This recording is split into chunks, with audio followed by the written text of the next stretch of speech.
Nukta iliyokuwa ya msingi ni kwamba kila mwanadamu,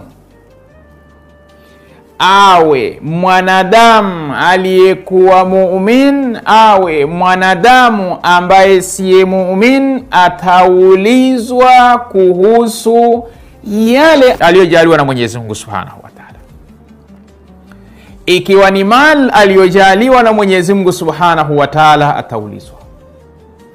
Ikiwa ni cheo alichopewa na Mwenyezi Mungu Subhanahu wa Ta'ala, ataulizwa kuhusu kile cheo. Ikiwa ni ngazi, au ikiwa yeye amejaliwa kuwa ni mzazi, ataulizwa kuhusu watoto wake.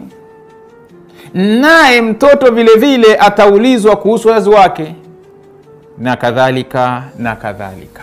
Hivi ndivyo ilivyo, na ndivyo Mwenyezi Mungu Subhanahu wa Ta'ala alivyoijalia katika jamii ya wanadamu, kutokana na kwamba wao wamefadhilishwa juu ya vyote au juu ya viumbe vingine alivyoviumba Mwenyezi Mungu Subhanahu wa Ta'ala.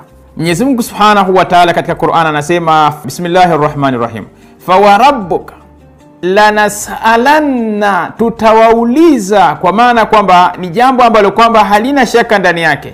Hapana shaka ndani ya kwamba Mwenyezi Mungu Subhanahu wa Ta'ala atakuwa ni mwenye kumuuliza mwanadamu. Wanadamu watakuwa ni wenye kuulizwa na Mwenyezi Mungu Subhanahu wa Ta'ala.